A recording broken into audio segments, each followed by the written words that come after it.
Welcome to the Everything Is Earned podcast. I'm your host, CLE Tallboy, or Mike, as people call me. And I am It's Contagious, a.k.a. Tim. It is contagious sometimes. Sometimes you're sick and it's contagious.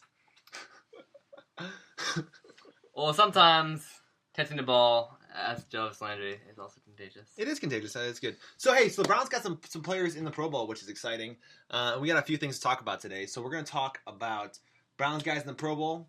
We're going to talk about a little bit about free agency. And then we're going to have a little quick segment about the Cavs and how annoyed we are with them. And then what's going on with the trade tracker kind of deal. So first things, Pro Bowl guys. You got Jarvis. You got Joel Petonio. You got Denzel Ward. Denzel might not play, though, based off if he's healthy or not. Well, he just had some pictures today, so, I mean, I'm pretty for it. He was taking some pictures. He's doing they know if he's not playing, his skill stuff, though, right? He might have. Yeah, he did some skill stuff, which is cool. So, I'm down with that. I like Denzel being in the Pro Bowl. You know what I was thinking about earlier? During his rookie season, that's pretty good. That's awesome. And you know what else could have been in the Pro Bowl if he didn't get injured? Was Ogunjobi. He had a freaking awesome season. Gilbert's in the Pro Bowl as well, isn't he? No, Gilbert missed it. He got snubbed. Yeah, he got snubbed. It was a little bit. He's the highest ranked linebacker in the league. Yeah, he didn't quite make it in coverage. Kind of a bummer. I liked what he brought though. He had a pretty good season. When we had Gilbert, he was the Browns' run defense was like so much better, like big time difference. He was the anchor of the defense. Yeah. Everybody from Hugh Jackson all the way up to Doug Williams and Freddie Kitchens said he's another coach on the field. Yeah, he's that smart. And it's hard to try to communicate everything pre-snap and still do your job, which is 1% of the defense. Yeah, and in the Browns defense for 50 yards. Yeah, and in the Browns defense that wasn't very good. Joe Schobert made a big difference. That's underestimation, but yeah. Yeah. Another thing here with Jarvis Landry. I like him because what he's brought the team culture-wise. I like what he can do when he's playing at a high level. He's not the first option. Right. He's not the first option. But I don't know if I would have said he was a Pro Bowler this year. Like, I didn't think he had a Pro Bowl year. No, I don't think he did either. I thought he underproduced. He had too many drops. It was one of his lower receiving reception seasons and receiving yards seasons of his career. Yeah, and I think and on the same amount of targets too. Yeah, I think he had a hard time getting open with the Browns not having a true number one. And then having to deal with Tyrod Taylor the first 2.5 games. Yeah, it took him a long time to get some rhythm going with Baker, which was kind of tough. But down the stretch, I think they kind of got some last 3 or 4 games. They kind of picked it up a little bit. It was good to see because we signed him to a huge deal, 5-year deal. Mm-hmm. So he's gonna be around for a while, at least for the foreseeable future, unless something happens where we don't think he wins the value that we thought he did when we first signed him. And I said 5 years, and him and Baker, they need to gel. And like you said, in the last 3 or 4 games, they started to see that little chemistry, and Freddie Kitchens was a big part of that, and getting him open and steaming him open. Yeah, one of the interesting things that actually I think the Browns did very well this year, was develop their wide receiver talent, and they actually retained their wide receiver coach, which was great. Adam Henry? Yeah, which was great because look at the progression you had in guys like Perryman, who you signed off of like the street basically.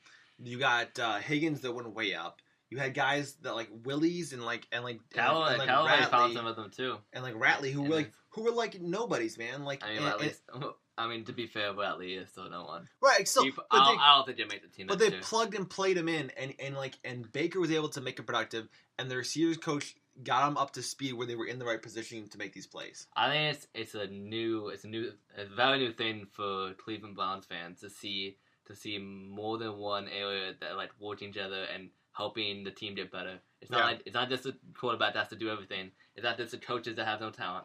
It's a collective coaching staff and players with talent, like buddying and forming and learning to gel with each other.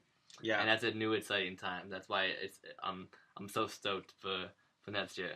Yeah, I'm with you there, bud. So the wide receiver wise, I like Jarvis Landry like getting some recognition for the Browns. I like that piece of it.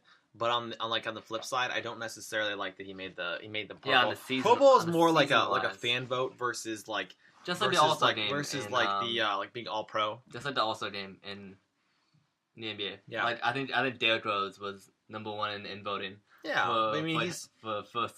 D Rose having a nice season though. I like D Rose this year. But that's a fan vote. All right. Anyways, back to the football. So you had Myles Garrett also make the Pro Bowl, and you had Joe Bitonio. So Joe Bitonio 100% deserved it. Myles Garrett 100% deserved it.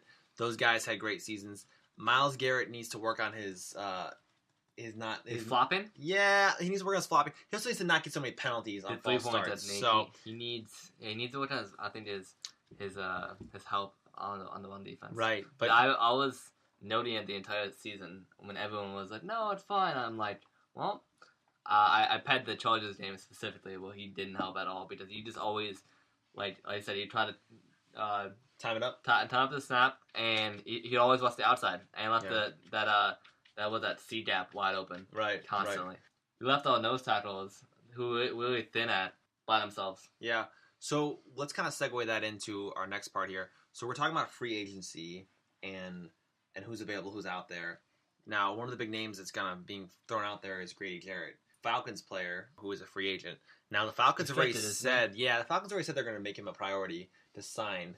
But I don't think he's going anywhere. If they bring him over to Cleveland, I would actually love that. I love it a lot. Not necessarily for my Falcons because I'm a Falcons fan as well. But Ndamukong Suh from the Rams is also a free agent. I'd take Sue. I'd take Sue. He might be a one and done. I'd also take Sheldon Richardson. I think he's definitely out there. I definitely think we should go off the nose tackle in a free agency.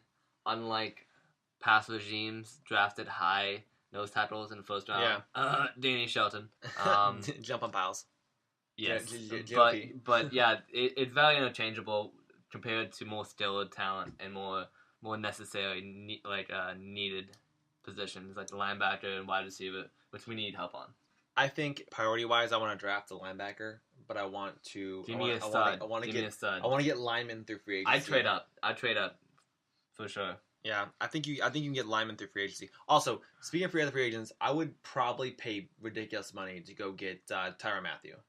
I love Tyrann so much. He does so much. He does so much for that defense, and he's such a commander in the back end of the thing. Yeah, the dude tracks like he's a. He can be a strong safety. You can be the strong safety. He's silly. Let Jabril Peppers play more of his free safety linebacker hybrid role, which he's very comfortable in, and you saw him gain some real confidence. Here's the sad part about that: if you go do that, you don't resign Demarius Randall.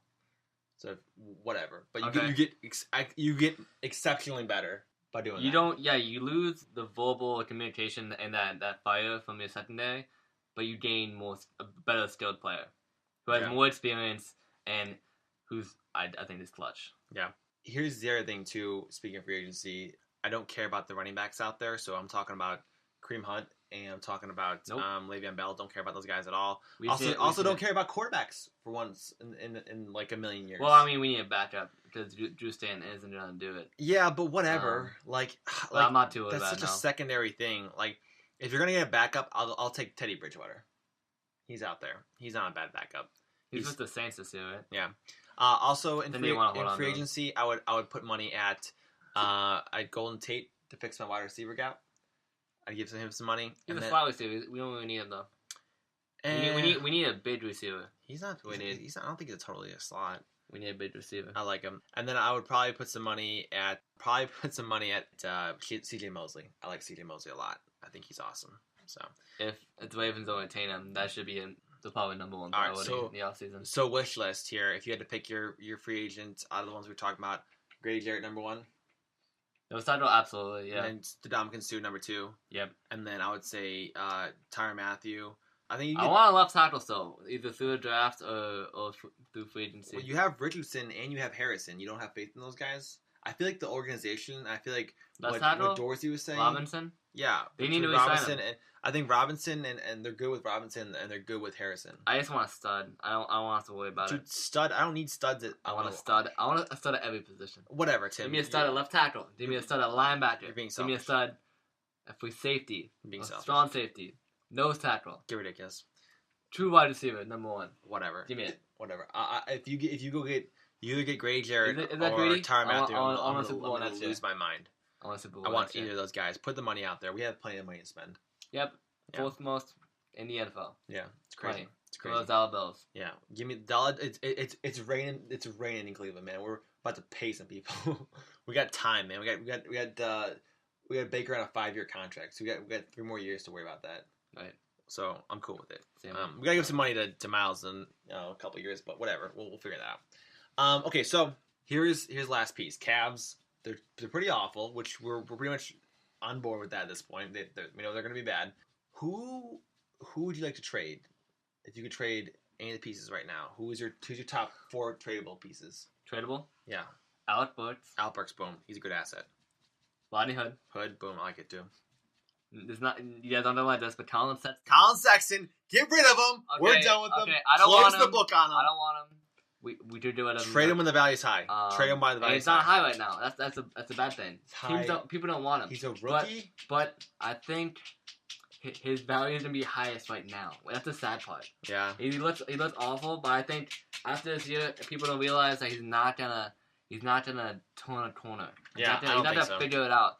If you don't understand basketball, you don't understand basketball. You don't understand basketball. It's not college. You can't just. He's got Deion Waiters' brain, bro. He doesn't have what it takes to figure it out. Player. I just don't think he has. He's Jamal Crawford without the skill. If Jamal Crawford had the mentality, like the Mamba mentality, like 100% of the time, he might be in the Hall of Fame, like a future Hall of Famer.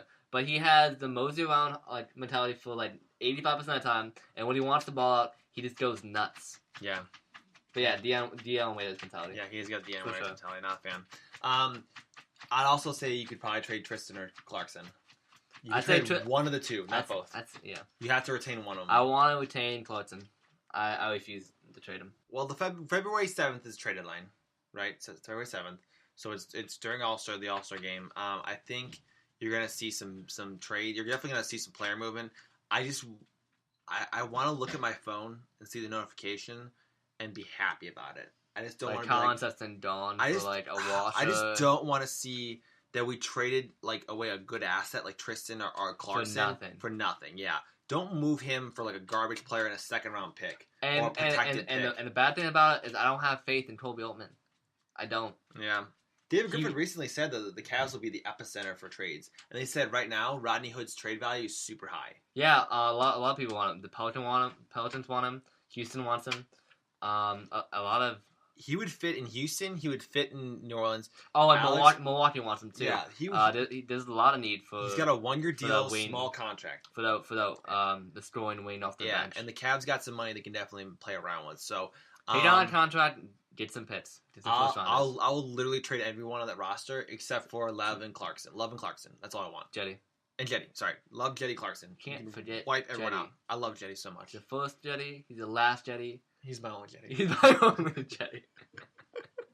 That's all I want. You'll never see another Jetty. No, you're not. He has so much potential. Yeah, he's gonna be so good. He's just figuring it out. And on this bad Cavs team, he hasn't been able to do it yet. Also, weird side note: do you see that they changed the format of the lottery? Yes, the first 3 pits have the equal chance. It's so garbage. I think the first 3 have 25% chance. Can you imagine? 33 something. 32 or 3. You have a 40% chance of getting the number 1 pick if you're the worst team in the league.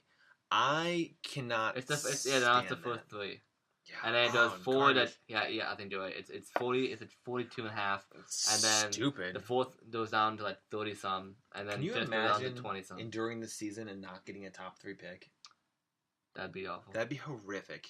And it drops off. It goes Zion, RJ. It goes like Cameron Reddish, and then who? Yeah, there's nobody else. Like the draft is not very deep. You better get RJ Barrett or Zion, or the season would be a total waste. So we'll see how it all shakes out, but I'm interested to see what they do. I just want to see them move a couple pieces and get some assets back. Also, they could trade John Henson because he's got a 2-year contract. I want him this year and next year. I've been begging for a true big guy and a rim protector for years. I think they keep him. Finally have one. They should keep him. Yeah, we should retain him and get rid of Ante. He hasn't been healthy. Bad. He hasn't had high production for a sustainable time, and so he's not to have a high contract. I hear you. So unless he wants to go to a competitor for somebody who wants to compete for a championship, then we should retain him. We should resign him.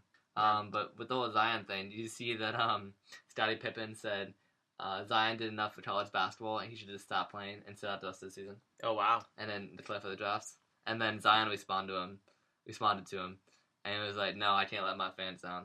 Good for Zion. Yeah. Good for Zion. Also, Paul Pierce thinks that the Duke could beat the Cavs. Stop it! Stop telling me that pro teams could lose against college teams. It just As simply bad is as they not are, the case. they're professional players. They're professional And players. have you seen college that basketball? Are professionally coached. Have you seen college basketball? It's not It's good. simply not the same. Like, you're doing that for clicks. I can't stand it. The Cavs would never lose to Duke in a million years. Also, Tristan would not have his foot soreness if they were going to play Duke. Tristan would play. Love would be back. They'd be fine. Like, they're not going to lose against Duke. And you would remember, Tristan Thompson and Love are NBA champions. Yeah. NBA champions. So it's 25. So it's Aldova.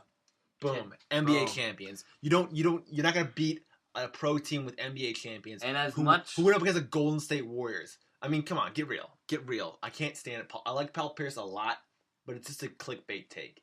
It's garbage. And as much as the NBA gets heat for being an ISO sport, for being about an individual kind of fill up a stat sheet, individual stat sheet, there's a lot of strategy and scheme that goes into the offenses. And it's the most intense offense you've seen in NBA basketball history. Like, these offenses, it's the most complex and comprehensive. Complex. They're attacking the weakest players more than they've ever done. Yeah, the pick and roll is designed to just destroy the weakest link. Right, exactly. You saw Isaiah Thomas in Boston. Right. And you saw how we couldn't function in Cleveland because they just attacked him. Yeah, that was the weirdest thing. Before. I don't know how Dan Gilbert didn't realize that. Like, when you put Isaiah Thomas in, they're going to bang on him. They're going to make it so hard. And he had a bad hip. Yeah, his hip was broken. Yeah, which is ridiculous. But another reason why I don't trust Kobe Altman, I say he botched that Kyrie Irving trade. Besides Dan Gilbert not retaining David Griffin, I think that's the single worst mistake in like Cleveland Cavalier history. Is the botched Kyrie Irving trade. Yeah, one, huge. Not retaining David Griffin. Two, people just shrugged it off like it's nothing. Oh, wish you would have had Kyrie. I wish you would have had him. Wish you yeah, would have stayed around. You got nothing for him. You Also, got Isaiah Thomas, you had Crowder, and what that turned into, like Rodney Hood, it turned into Colin Sexton. You trade Kyrie Irving to get Jordan Clarkson, Larry Nance, Rodney Hood, and Colin Sexton. Really? That's a fair take? Get the frick out of here.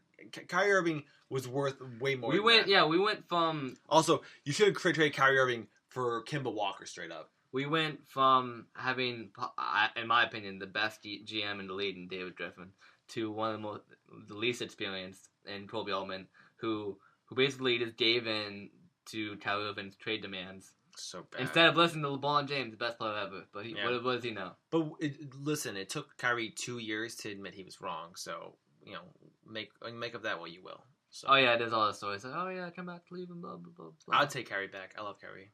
Yeah, I would take him back. I got stupid love for Kyrie. I think he made one of the best shots in NBA history, dude. Like, don't tell me, like, don't talk trash about Kyrie. Don't talk trash about LeBron. Like if you're a Cleveland fan and you talk trash about LeBron or Kyrie, like, I'm not talking with you anymore about it. Like, our discussion's over. You're just not knowledgeable. You don't understand.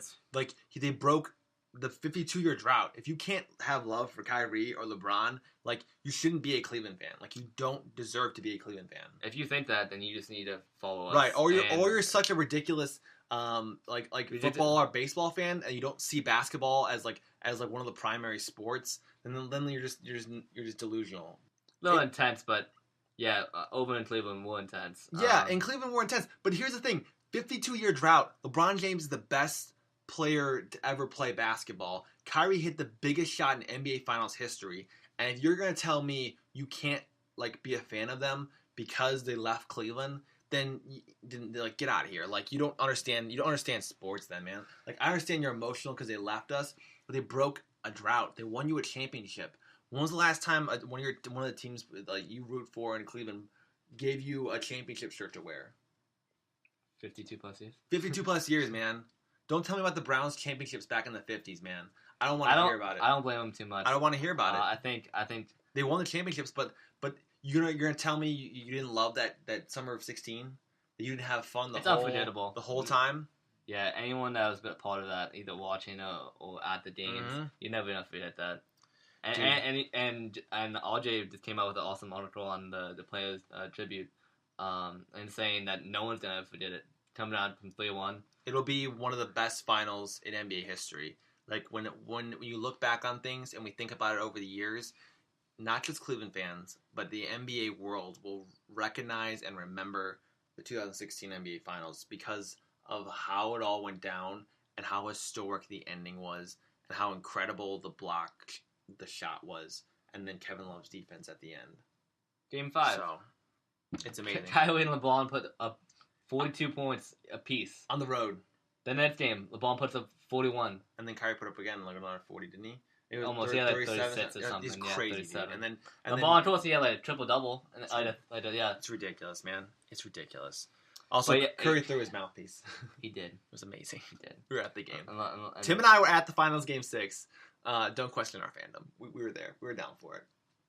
All right, so we delve a little deep into the Cavs stuff here, but because we're very passionate about our Cavaliers, man. It's so difficult going from 4 straight finals and dropping off into a lottery team, and then people act like they're not gonna watch the Cavs. They don't care about the Cavs. Like, no, bro, don't get real. Don't abandon the Cavs because they're not having a good season. Like we're not. I'm not sitting here telling you I'm watching every single Cavs game, but I'm sure as heck paying attention to them, and I sure as heck want to see them do well. I want to get Zion.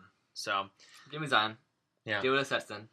And please, I'm going to continue to say it until it happens.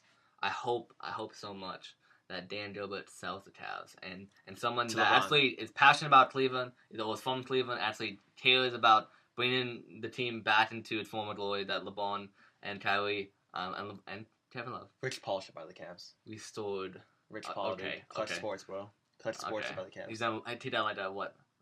Very significant loan from LeBron James. Yeah, LeBron's got the Superman Nike contract. So. But yeah, please sell the Cavs so someone actually did the shit. He's not going to do it. Pardon my language. He's not going to do it till after the All-Star game. He cares about Detroit.